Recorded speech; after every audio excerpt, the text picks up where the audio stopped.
Did you miss your deadline to renew your Medicaid coverage? You can still send your completed annual review form to Healthy Connections Medicaid. You may be assigned to another health plan, but you can ask to come back to First Choice within 60 days of renewed Medicaid eligibility. It's your family. It's your choice. First Choice is the right choice. Renew and choose us. Visit selecthealthofsc.com/renew to learn more.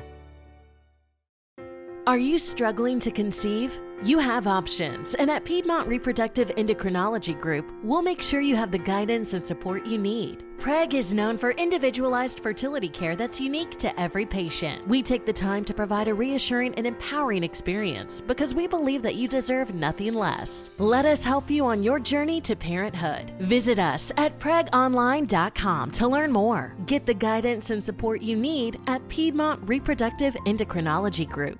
Hey, everyone, and welcome back to another edition of Local Leaders, the podcast. It is a Listen Up Livingston edition, and for his third appearance on this show, Jeff Hard, welcome. Yes, I'm becoming a regular around I'm telling here. you. Yes. We're getting used to seeing you. Folks, I asked Jeff to come on today. We're about a week out from the the big day, the election. Big day. 5 days, actually, as of this recording that we've got left before the Saturday the 14th. Yes, early voting is over with, so the only thing left is October 14th. That's it. And I know it's been a long road for you. You've been everywhere. Yeah, you name it. I mean, we started February. Yeah. We've been running hard ever since, trying to get to every event that I could possibly get to. Yeah. It's a lot of work. It is. It's a lot of work. I see why presidents come out and they're grayer when they, and have when they have hair and we just shave that off. Yeah, that's right. We ain't got to worry about the gray. We get it in the goatee. Yeah. But I've seen you everywhere. You've really worked hard. I know you did recently a Livingston Parish Chamber event. Yes. Where it was, I enjoy seeing the candidates communicate on the same stage and, speak on their platforms. Thought you did a great job there. Saw you at the Denham Springs Fall Fest. We just had great weather. Yep, Fall Fest. We actually did the fair parade that morning. Yeah. Left the parade and come over to Fall Fest. So it's just been like that every weekend, trying to fit in. Yeah. I was disappointed. I did, there were some candidates. I was glad to see candidates there, and some were strangely missing for whatever reason. But would have liked to seen everyone there because I think from a constituent standpoint, like I am, you want your elected officials or those seeking election to be accessible, right? And I mean the Spring Fest. We were all standing together. Yeah. We have a Republican tent that's on the main corner right there at the train station. Yeah. And it was probably 15 of us to 20 of us standing there for Spring Fest. But it was maybe 3-4 of us for Fall Fest. Yeah, not as many as you'd like to see. And I did see Buddy Mincy was out there. He had a big tent. It was a couple of them had their own tents. So they were in other locations, but for the most part. Now, I heard there was a couple of them that come a little early and then left, or they just walked around and didn't stand there and politic. Yeah. And I've been to quite a few of them, and I have learned that you see more people if you stand in one spot than if you move around. That's right. And they're more apt to walk up to you. Right. If you're they may think you're heading somewhere and don't want to stop you or hesitant to stop you. So I did see you hanging around the Livingston, what was it? It's the RPEC, the Republican tent. We actually share it with the Republican Women's. Okay. So we do that the Spring and Fall Fest. We always do it together. Very good. Very good. Several councilmen were out there. Tracy Garlandhouse was out there. I saw him and a few more. So you have definitely been making the rounds, and it all comes down to this, Yes.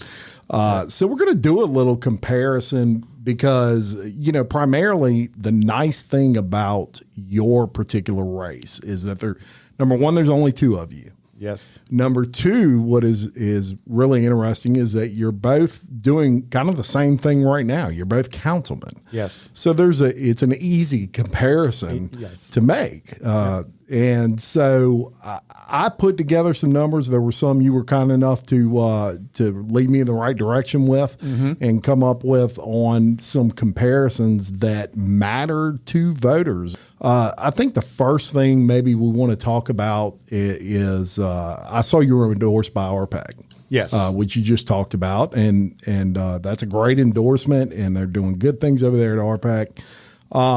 But you're also aren't you a member of RPAC, an elected member? Yes. Me and Randy both are elected members of the RPAC. Okay. I serve my district, and he serves his district. We're elected by the people to serve on that in the capacity for our people. I see, and so you're. There's I guess you're expected to show up when you're elected. Yes. I don't know a better way of putting it. Yeah. So, I mean, we do have, we take roll. We have an attendance record. I'm there 80% of the time. Yeah. And I will say that it's not something that you do go to 100% of the time, because there are times when it's really not much going on, but we still have the meetings. Yeah. And things come up. And we do give our proxies. So there's a way to make sure that your voice or your vote is still happening. But I reached out to, whenever we were going for the endorsement, and talked to some of the other Republicans and on the RPAC, and they said, we don't have a problem with endorsing you, because your running mate is only here 12% of the time. 12%. Yeah. I mean, that makes sense why you would get the endorsement. That's basically 1 out of every 10 times, essentially, versus 8 out of every 10 meetings that you attend. And those are important, and those matter to me and a lot of other people, I would imagine, because you're elected to that position. You're expected to kind of participate. Right. I mean, you're the voice of your people. Yeah. They expect you to go to the meetings and represent them. And, and our job is to get qualified Republicans elected to whatever seat it may be that they're running for, from governor all the way down. As important as it is to show up for those RPAC meetings, it's even more important to show up for your council meetings. Yes. I mean, that's your direct kind of responsibility is the council. And the other side of that is a lot of votes take place. And a lot. If you're not there, you can't vote. Cannot vote, So, and look, we represent each councilman represents about 15,000 people. Yeah. And I'm one that's always said, I will always listen to a councilman because they are the voice of 15,000 people. Right. So I might not always agree with them, but, I kind of try to roll with them when it's about their district. Yeah. Because that's who the people elected to be their voice. That's right. That's right. And so it's important to show up. And how many meetings have you missed, say, in the last 4 years or so? Three That's meetings. Not very much. And so that's good. Shout out to you. And the 3 meetings I missed, 2 of them were for back surgeries. Okay. Well, there you go. Yeah. And things do come up, and like a back surgery. And of course, you're going to need to handle your business on that. We'll talk about the guy that you're running against. And how many meetings has he missed? He's missed 13 meetings. Okay. In the past 4 years. Wow. 13 meetings. And I'm sure some votes were taking place during those meetings. Yes. So the calculation that I come up with, I did a request for him. He's missed 177 votes, and I've missed 41 votes. Yeah. Yeah. So you he's almost triple the amount of votes that you missed. And look, that's a major thing. Yes. I mean, and I'm not saying some of those weren't for legitimate reasons. I'm sure they were. Mm-hmm. But you're expected to show up when you're voted in by the people. Yep. If you're for the people, you're expected to show up to your meetings and things like that. Stuff happens. We all understand that. But 13 meetings is a bit excessive in my opinion. I mean, look, I can tell you when I had my back surgeries, I had times that I was not supposed to be there. Yeah. I was supposed to be at home still resting, but I just, my wife drove me to the meetings. I had some of the councilmen help me, walk in, get up to my chair and sit down so that I wouldn't trip. And I did my job, and I went back home and rested. Yeah. And I always plan my meetings when sometimes we have a 3-week span. because of the way the calendar falls out. I would always plan it to where, it was the Friday after a meeting that we had, and I had a 3-week span. So I felt like I would be good. And there was a couple of times I just wasn't quite ready. Yeah. But and that's important to mention. You bring up a good point in that you're not meeting once a week. It's once every 2 weeks. So it's 2 days a month, essentially. Right. Now, we know you work a lot more than that, but just two committed days per month on average that you're expected to show up for those meetings. So in 4 years, he's missed 13 meetings, which equates to about over 6 months total. Right. That he's missed in meetings over 4 years time span. I mean, and we're just comparing facts here. Yes. So, think about that. Campaign finance. Let's talk about campaign finance. So, I kind of did a little comparison, probably about 2 years ago. And there were some issues brought up that we can kind of go into in a little bit on looking into where money's spent in our parish. Yeah. And I just kind of went and looked into the campaign finance because I said, look, if there's one way we can see where our money's spent with the politicians, it's our campaign finances. Yeah. And I pulled mine and I pulled Tracy Garlinghouse. Yeah. Because we were kind of on the west side. And I have spent 98% of my money in Livingston Parish. Love it. In Livingston Parish. And I consciously do that. Yeah. Because I know that the tax dollars will stay in my parish. Yeah. But I was shocked when I pulled Randy's campaign finances. Yeah. And he collected just over $21,000 for his last campaign. Yeah. And he spent just over $16,000 in other parishes. Wow. Yeah. Not Livingston Parish. So he's not paving roads in Livingston Parish. He's paving roads in other parishes. Well, and I'll tell you, that is a huge pet peeve, and I'm one of these people. I go look at those campaign finance reports and look at where they're spending the money that they're being given, by citizens to help support them, and it flies out of the parish. There's no bigger pet peeve in the world for me than that, because if I donate to a campaign, I intend on that money staying in the parish that I'm donating in and going towards what I'm pushing.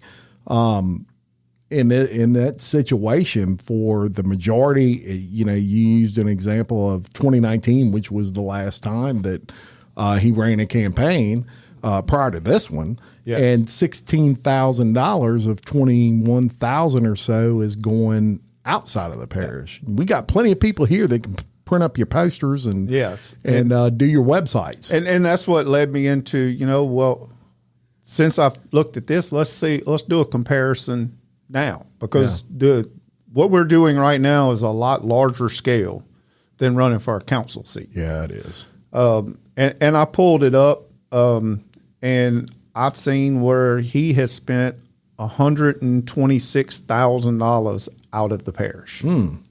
That's money. That's money. That's real money. I have spent 85% of my money in Livingston Parish. And made a conscious effort to do so. It sounds like most of the stuff that I did not purchase here, I couldn't find it here. Right, and that's important to mention. Look, there's some things, folks. Everybody knows that I'm all about local business and all those sorts of things. There are sadly just some things that I just can't get locally, but guaranteed I do my research first. Locally before I ever buy anything out of the parish. I feel like that I should spend as much of my money as I can in this parish. Yeah. Because I'm the one that will be over which roads get paved, which ditches get cleaned. So I need to spend as much of my money as I can in this parish. Yeah. And that's what I do. So there's the comparison there, folks. And you can research that for yourself. You can go to the campaign finance portal and you can just pull it up and do the math yourself, and you may be surprised on that. Parish Chamber did a really good event that we mentioned earlier. It wasn't just you guys; it was several elected officials and those seeking election that were featured in this event. And the chamber did a good thing in that they televised this for those of us that just could not make it fit in our schedule to be there. Right. I love that. That's one of the reasons I do what I do, is because I know that people get busy and they have lives and kids and events and bands and all those sorts of things. And so it enables them to watch something at their leisure. In that event, some things came up that I personally kind of raised my eyebrow in your particular race. And one thing that has been a hot topic is animal control. Yes. And that has been for a long time. People would be shocked to know the amount of money it costs for animal control. Yeah. I thought, you put up a couple of chain link fences and you're done. That's not how it works. That's not how it works. I mean, you have medicine, you have food. Yeah. I mean, it really takes a lot of money, and then you got to have people that take care of them all the time. Right. You got to have people to go pick them up. You got to have a vehicle to pick them up. You know, it's just not as easy to say, we're just going to throw some money towards it. I mean, you truly got to have a plan. You have to have the right people running this for you. And there's some hot topics with animal control that you have to talk to of, there's kill, no kill. Yeah. And I have been openly about this from day one, that I want to sit down with the animal lovers, sit down with the Humane Society, and we come up with a plan together. Absolutely. And we're all animal lovers, and we know that our pets are like family, and there's a way of controlling that population, and there's a lot behind that. And I know that you are definitely on board with getting a solution to that issue. Of course, as you grow as a parish, that's something you just gotta find money for at some point. Yes. I say all that to bring you back to that chamber event. And in that chamber event, that question was asked, and Randy Delatte, who you're running against, had a solution for that. And I perked up when I heard that, because I'm like, this is great. And so we're going to play the clip of what he said at this event, and then we'll talk about it. So the clip's right here. We receive $30 million off a 3/4 cent sales tax every year. We spending $12 million of it. I don't know where the rest of it is going. I have intentions of getting support to take the $12 million and bond it and have $100 million in August of this year. Did you miss your deadline to renew your Medicaid coverage? You can still send your completed annual review form to Healthy Connections Medicaid. You may be assigned to another health plan, but you can ask to come back to First Choice within 60 days of renewed Medicaid eligibility. It's your family. It's your choice. First Choice is the right choice. Renew and choose us. Visit selecthealthofsc.com/renew to learn more. Okay, so what y'all just heard was Randy was talking about a solution to this animal control problem, and essentially what he's saying is take $12 million, move it out of the road funds, and apply that towards animal control. Yeah. What do you think about that? So it was kind of hard to hear up there. So the best I could hear what he was saying is he was going to take $12 million and do a bond and get $100 million. Okay, well, that $100 million has to be spent on roads because the people voted for their money to be used for roads and drainage. Yeah, not animal control. Yeah, that's against the law. You cannot do that. It's basically earmarked for that roads. Particular it's roads and the jail. That's what that's earmarked for. So if you go take a bond out using the road money, then it has to be used on roads. Yeah. I mean, if it that's for the protection of the people. If I vote in a tax for roads, yes, I don't want somebody to be able to have the control to just willy-nilly spend that wherever they want. Right, and that's the reason why it's done that nowadays. Yep. We don't have a lot of unrestricted money in the parish government, it's all dedicated. It has to be spent the way the people pass the taxes. Yeah. They tell us this is where we want our money spent. Yeah. And it does make it hard sometimes because it makes it to where it's hard for us to have matching funds when, big drainage projects come up, when we don't have a lot of drainage money and it's already dedicated to do drainage work on. So it does make it tough. We have a budget of 75 to 100 million, and a lot of that depends on grants. That's why it's such a big span between 75 and 100, because it depends on what type of grants we get. Yeah. And to determine if we're going to get closer to the 100 million or stay closer to the 75. That's exactly right. Grant writers are worth their weight in gold. Oh yeah, you get a good grant writer. A good grant writer could take care of a lot of our problems. Yeah, it really could. That's right. And that's one of the things I've always said, that I will find a grant writer. Yeah. For the parish. Yeah, there's but so while the premise of what he's saying is admirable, that you want to find money for animal control. I think both candidates are on that same wavelength.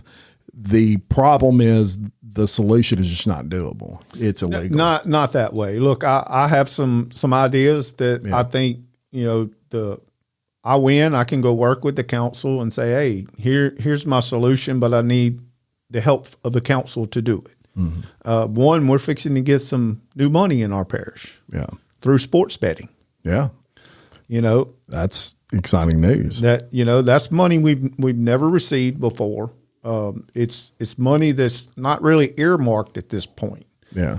So we could have the council earmark this to go towards animal control. Yeah. We don't know how much it's going to be because it hasn't started rolling in yet. Yeah. But at this point, anything we get is helpful. Yeah, absolutely. So we have that money. I have some events that I want to start yearly doing to make money for animal control.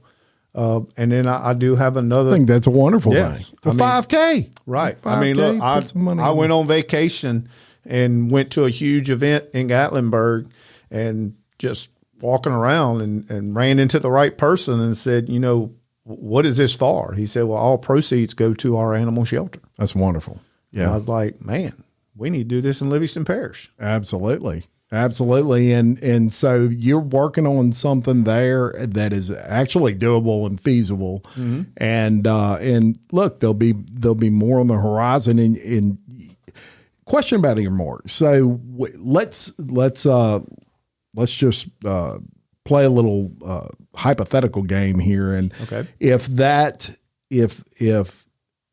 money came to fruition from, say, sports betting, and you had this extra money, would it require a vote of the people to earmark it, or no? You can no, but the council can. The council can actually earmark it and say, hey, we want to put this in animal control. Gotcha. So there you go. Your representative would so whatever you think about it, you call your representative, you let him know. Let him know. Yeah. I think everybody would be on board for that happening. I can't imagine anybody really not being on board for that.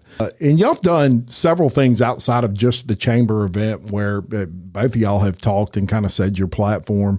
Channel 33 had asked us both about taxes. And I said, I thought there were some taxes that we could probably look at and maybe redirect some of the money. Now we would have to go back to the people, and ask them if they would redirect it. I mean, that's pretty much what we did with the road money when they redirected 25% of it to the jail. Yeah.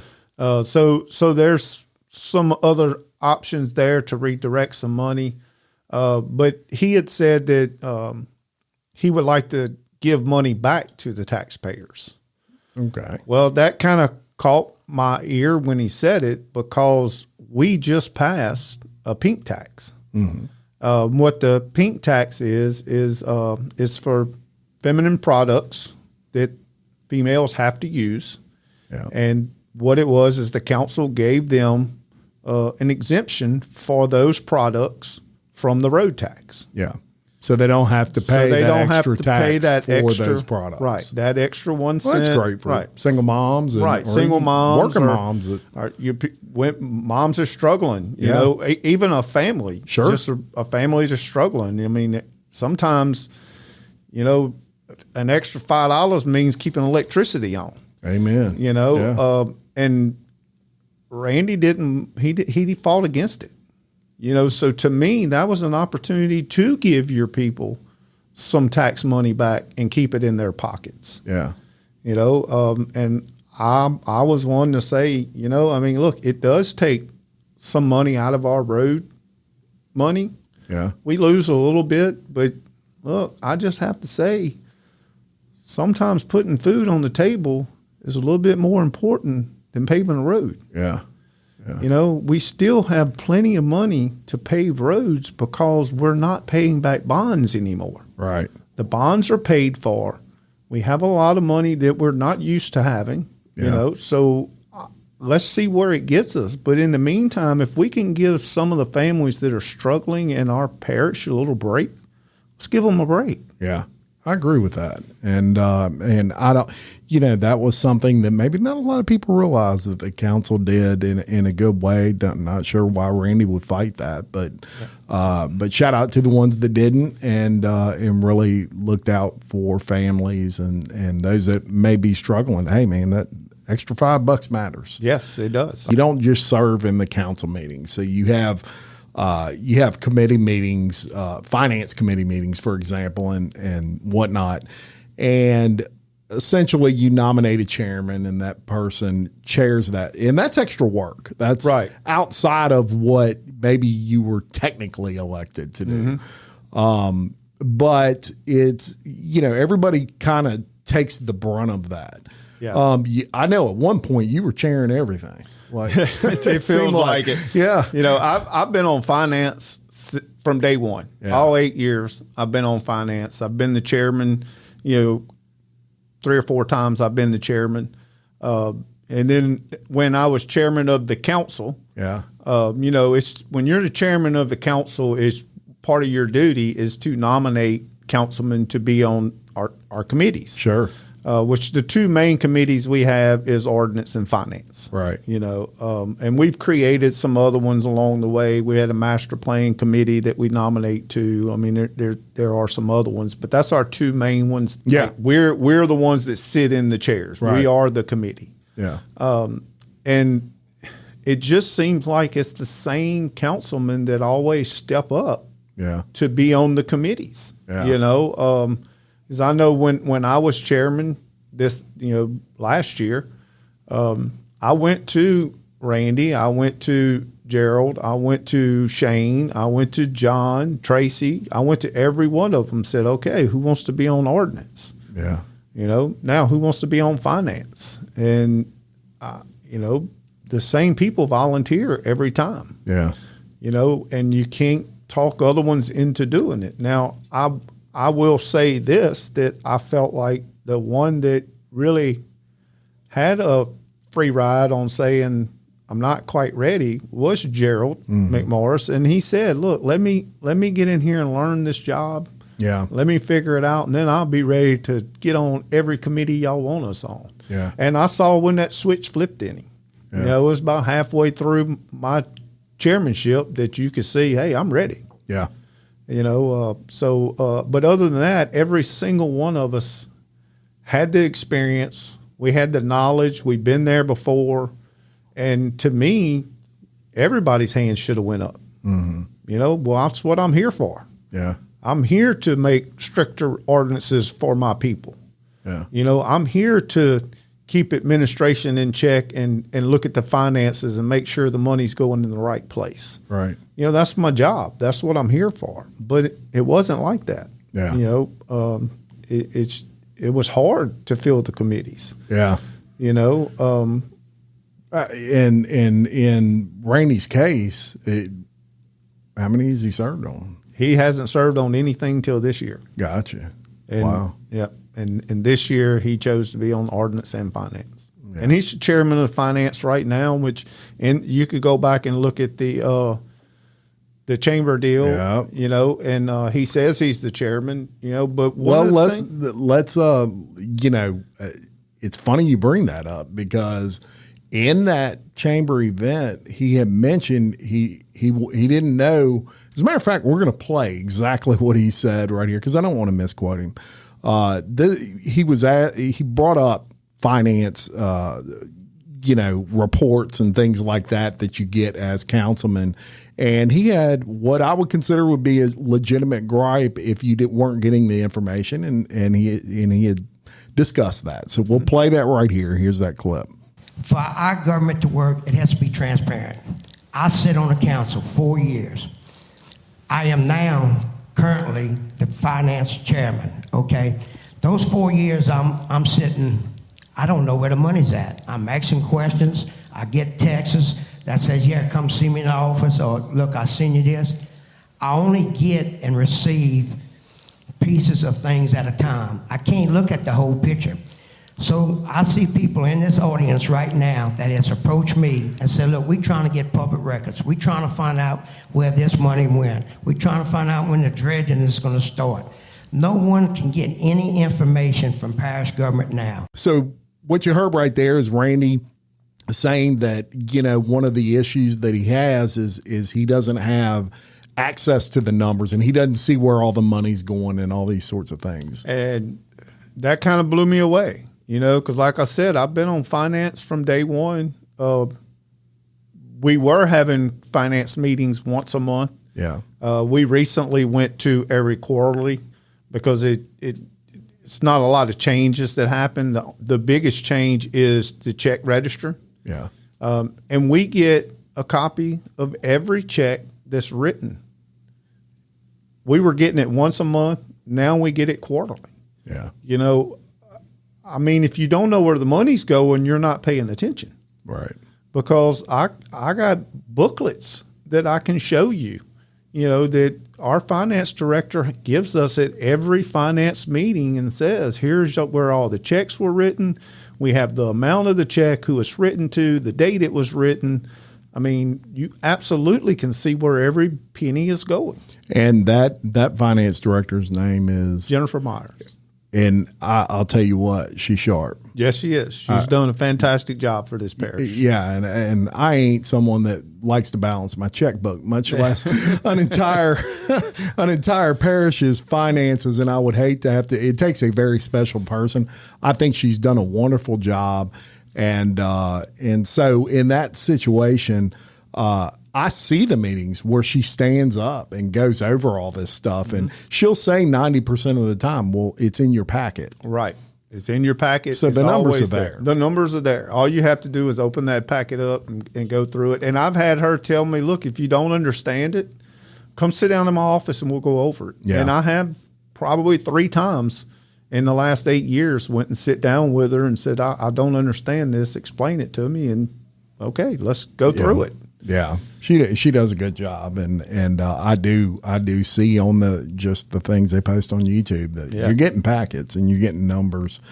Let's talk a little bit about. I know one thing that has been a highly debated topic in this election, especially for parish council seats, but especially for your seat that you're running for, parish president, is the building. And new residential and homes and subdivisions and all these sorts of things that, you know, when you're living in a community, you hate, right? I mean, nobody wants, you know, you want as little people around you as possible. You become totally antisocial when you buy a house usually.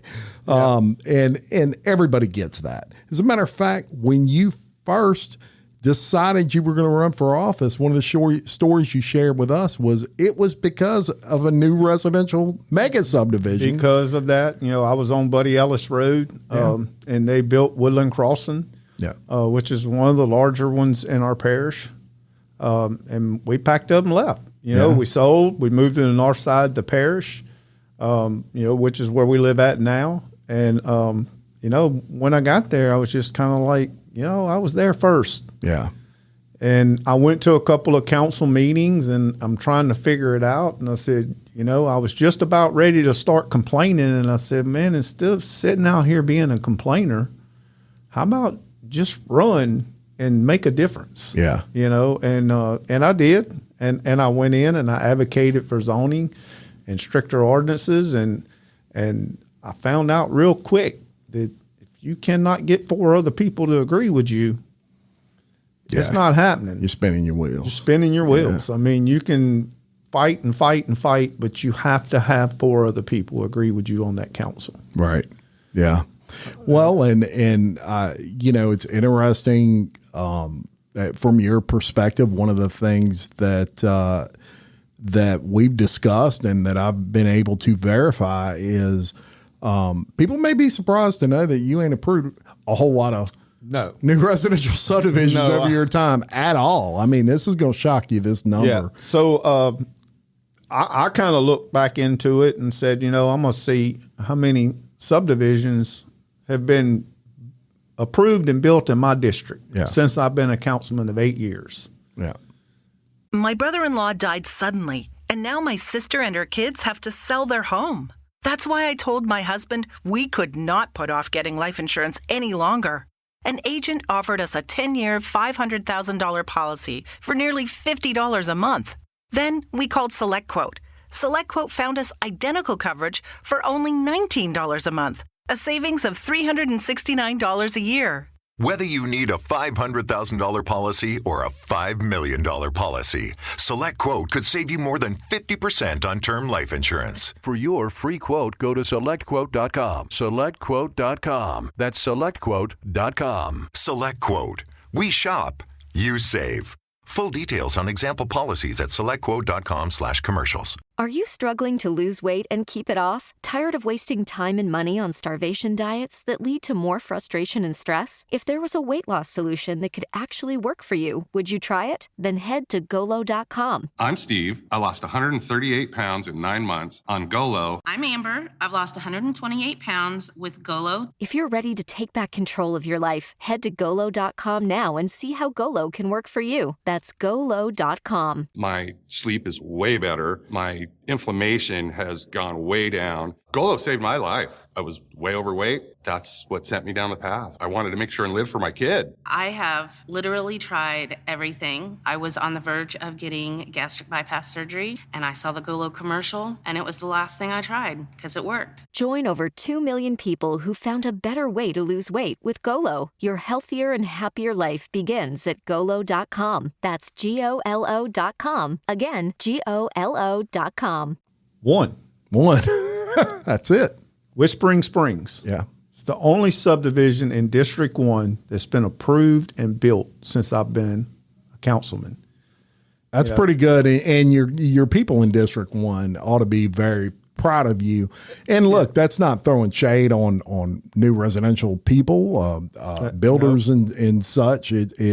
But it's highly contested right now. And it's something that you have to look at someone's record. The great thing about you two guys is you have a record. We have a record. We have a record. So when I did that, I said, well, I mean, look, I'm not bashing Randy. I'm trying to show a comparison. Yeah. But I went back and said, well, let me see some of the subdivisions that he's approved. Now, this is not in Randy's district. And I do have subdivisions that I have approved that's not in my district. Mm-hmm. So I don't want this misconception that I'm not out there voting for subdivisions to be approved. Now, what I do is I do follow the lead of the councilman that the people vote to be their voice. Yeah. Like I said earlier, they are the voice of 15,000 people. And you follow the law. And I follow the law. Yeah. So if the developer's following the law, and the councilman says yes, you're probably getting a yes out of me. Yeah.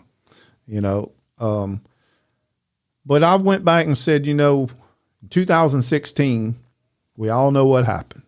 The worst flood this parish has ever seen. I was in my office for 8 months. Yeah. Not one subdivision was approved and built in 8 months that had anything to do with that flood. Yeah. None. Yeah. Not one. Yeah. But I'm going to name a few subdivisions that has my opponent's name as approving them. Yeah. That were a part of that. Meadowwood, Acadiana Place, Woodland Crossing. Remember that name? Oh, yeah. From me selling my house? Yep. Harrell's Ferry Landing, Whispering Pines, Lakes of Meadowbrook, South Point, Plantation Lakes, Montrose, South Haven. Yeah. And you know, so there's a direct comparison. Now we say that to say, you know, we I'm sure definitely want to say that we love the people in those subdivisions. We do. And nobody's look. I know some people in Montrose. Shout out. Me too. I got a very good friend in Montrose. A very, very That's a good great friend. subdivision. Yes. There's a, yes. you know, so we're not.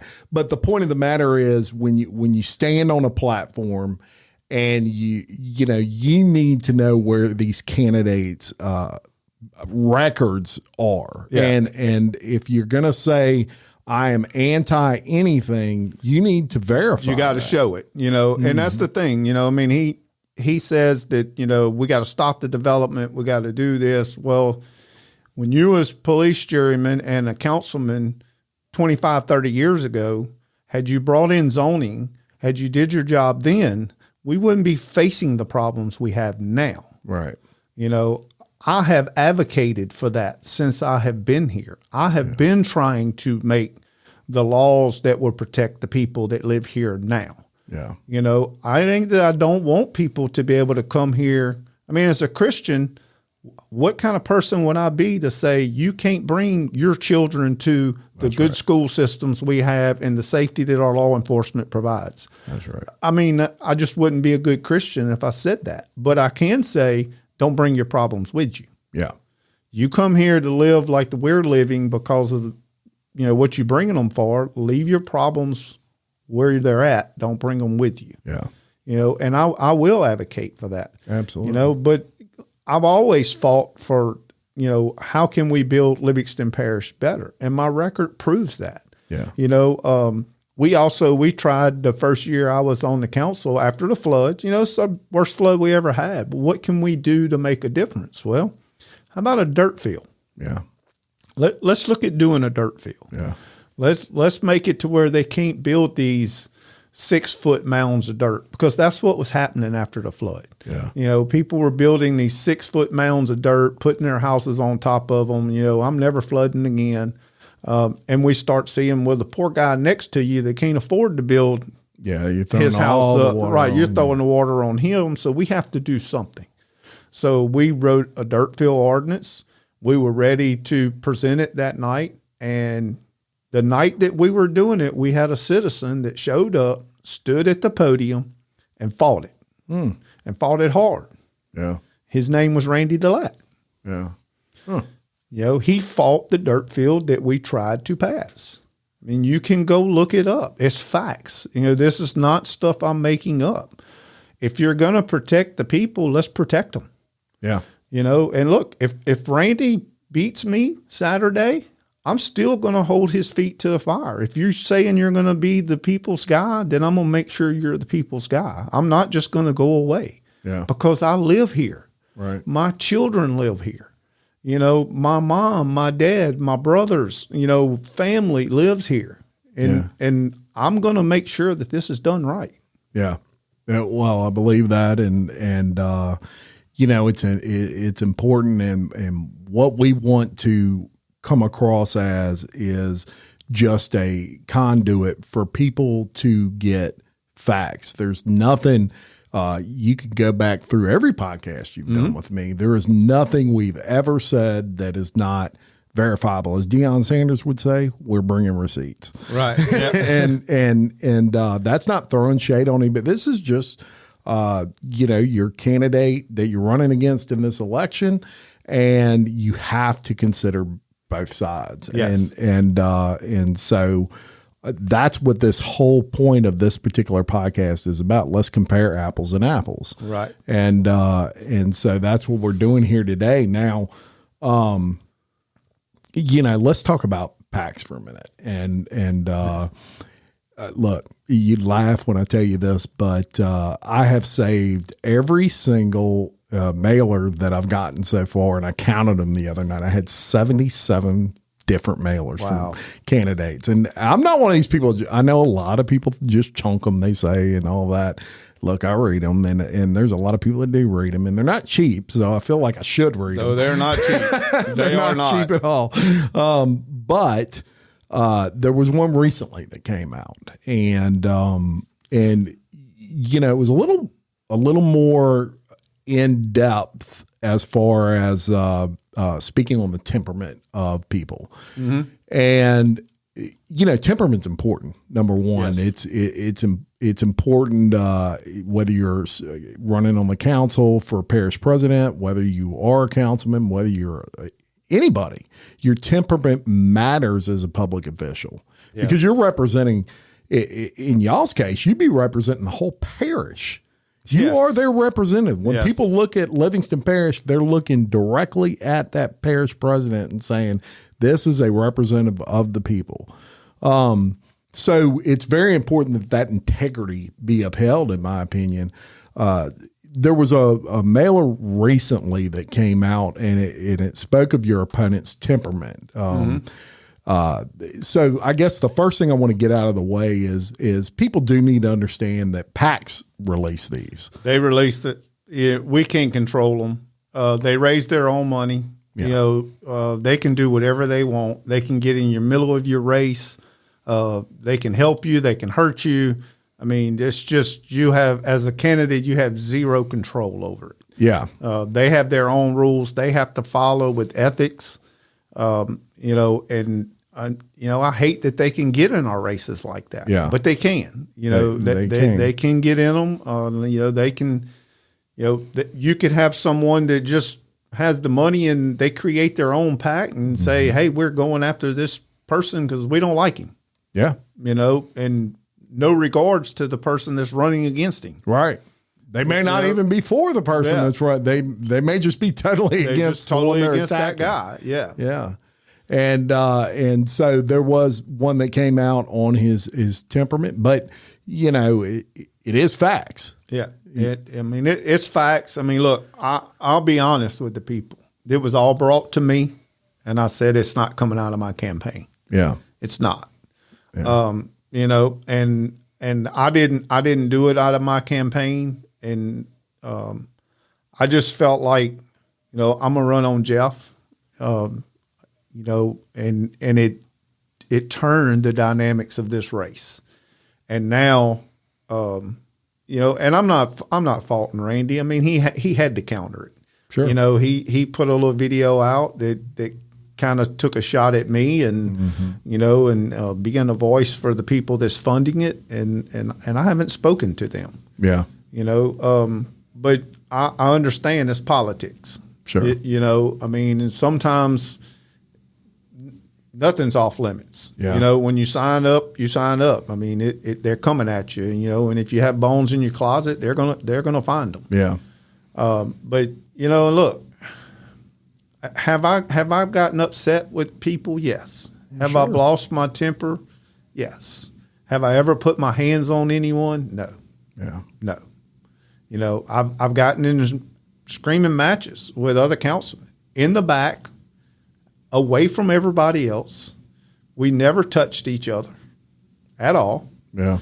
You know, and I don't believe in that. I mean, the last time I got in a fight, I think I was 22 years old. Yeah. You know, I mean, I turned my life around when my daughter was born, and Amen to that. I live for my family. Yeah. You know, and I'm just, you know, I mean, not only will you not see me put my hands on someone, you also will not see me drunk in a bar room. Yeah. That's just not me. Yeah. You know, I feel like that's something you do when you 18, 19, 20 years old, but sooner or later you got to grow out of it. Yeah. Especially when you're a leader of men. Yeah. You know? Well, and I think you just hit the nail on the head. Is there, you know, you're in an elected position, you're representing the public, and at least from my perspective, you know, people live how they want to live, and all of that, and you know, I don't get on that tangent with people, but what I will say is if you're elected to a position to represent the people, you have a certain responsibility to adhere to that. And it's 24/7. Yeah. It's not just in the meetings. Yeah. It's 24/7. I mean, you are elected position. That's right. I mean, and you have to carry yourself that way. That's right. And I try my best to do that. You know, I mean, I've literally had people, just constituents, you know, cursing at me, you know, because I'm not doing what they want to do. And you know, and I just, you know, hey, I'll look into it, you know, and just, you know, sometimes you bite your bottom lip and you just turn and you walk away. And I try my best to do that. And I've been very proud of myself to be able to do it. Yeah. You know, and just not get into confrontations with people. Right. So no drunken barroom fights for you coming up anytime soon. No. All right. I'm way past that in life. way past that. I get it. Well, and it was definitely something to bring up because it is hard to understand PACs and how they operate. A lot of people don't realize that there's a PAC around here that I won't hesitate to say I absolutely can't stand, and it's because I was attacked directly, and I wasn't even a candidate. That ought to be against the law. Maybe it is. We'll have to see. It might be. It might be waiting for the right time. But you know, there's PACs out there that really candidates have no control over. And but usually what they're putting out there is verifiable. It's right.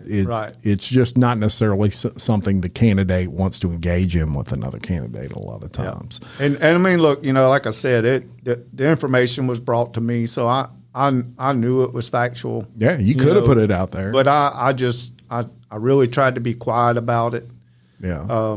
And it just got to the point where I was being bashed so bad about it that you know, hey, I got to say something. Yeah. You know, I mean, there's another mention of an incident in there with after a planning meeting. Yeah.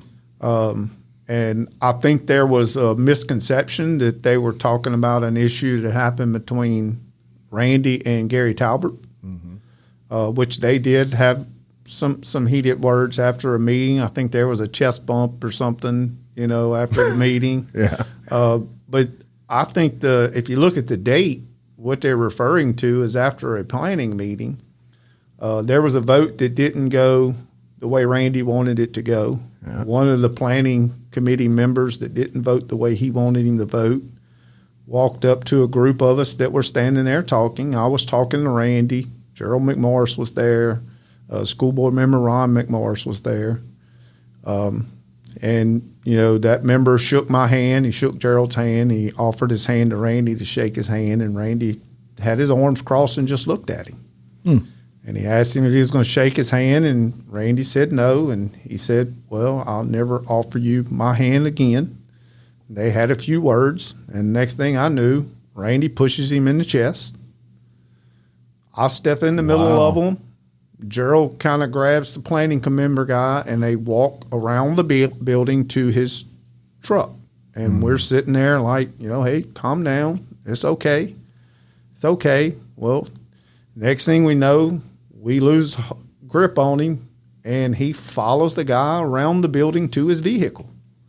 Now, what happened around there, I don't know, because I didn't follow. Yeah. At that point, I'm out of it. Right. You know, I mean, I was told they just had words over there, and that was it. Yeah. They kind of finished their argument, and they walked away. But, you know, I'm one that looks that as at some point you become the aggressor when you follow someone to their vehicle. I witnessed that. I saw that. I was standing there when it happened. Yeah. Well, and that's right. And look, that's a serious situation, because from someone that knows a little bit about crime, I can tell you just pushing somebody's assault. Yeah. You just assaulted somebody. There is no world in which it's right to put your hands on another person just because you're pissed at them. Right. You can scream at them or whatever you want to do, but once you put your hands on them, you have just assaulted them. Right.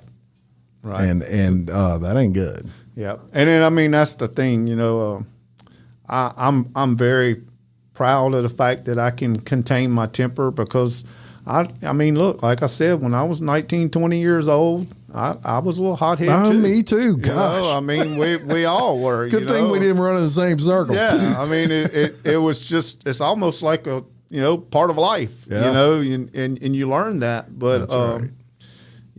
I've said a bunch of times that, the two biggest changes in my life come through my daughter. Yeah. The day she was born, they put her in my hands. I went on a straight and narrow. Yeah. And then when she was probably 12 or 13, she started dating pastor's son. Yeah. At Revival Temple. Yeah.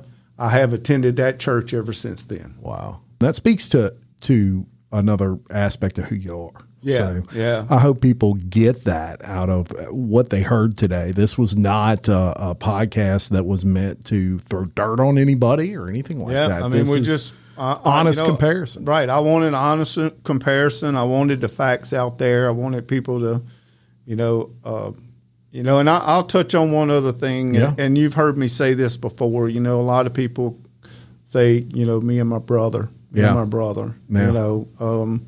But look, this is not about being my brother. Yeah. 8 years ago when I ran, I never intended on running for parish president because I have an extremely good job. Yeah. I'm giving up a lot. Yeah. I really am to do this for my people. Sure. And I really want to just serve the parish and do what I can to make it better. Yeah. Because I'm going to live here the rest of my life. I hope my children stay here. Yeah. I have a granddaughter. I hope she stays here. I tell my wife if I decide to move, we move into the water. Yeah. Down to Diversion. Yeah. But I'm staying in Livingston Parish. That's right. I'm not leaving the parish.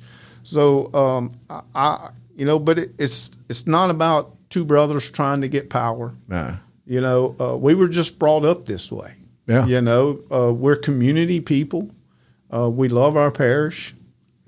We want to fight for it. That's right. We want to do the right thing. And I know I can do this job. I know I can bring the things the people want, which is transparency and accountability. Yeah. They have been asking for it for a long time. And with technology, we can easily give that to them. So one of the things that happened in the mid-'90s when he was there is, the landfill. Yeah. This between Walker and Satsuma was expanded from 100 acres to 400 acre site. Yeah. So a lot of people that complain about that, I didn't vote to expand it. No. I didn't vote to put it there. Right. Is it a good thing for our parish? Some sense it is. I mean, I remember when a kid what that place looked like. Yeah. It was a big, huge hole in the ground. And we used to fill the back of the truck up once a week, go take all our garbage over there and just throw it off in the hole. Yeah. And that was what was considered the dump. Sure. And they kind of cleaned it up and they brought somebody in there and they're maintaining it. And they are kind of doing some good things, but there are still some unknowns. And Sure. and I know that the people that run it are trying their hardest to help with the smell and do what they can. And they invest a lot of money trying to get rid of that smell. Yeah. But did it have to be in our parish? Right. Right. Did we, was that the only solution we had? I don't know. I wasn't there. Yeah. I really don't know. But Randy was there. But Randy was there, and I've kind of got a soft spot about it because my parents live about a mile and a half from it. Yeah.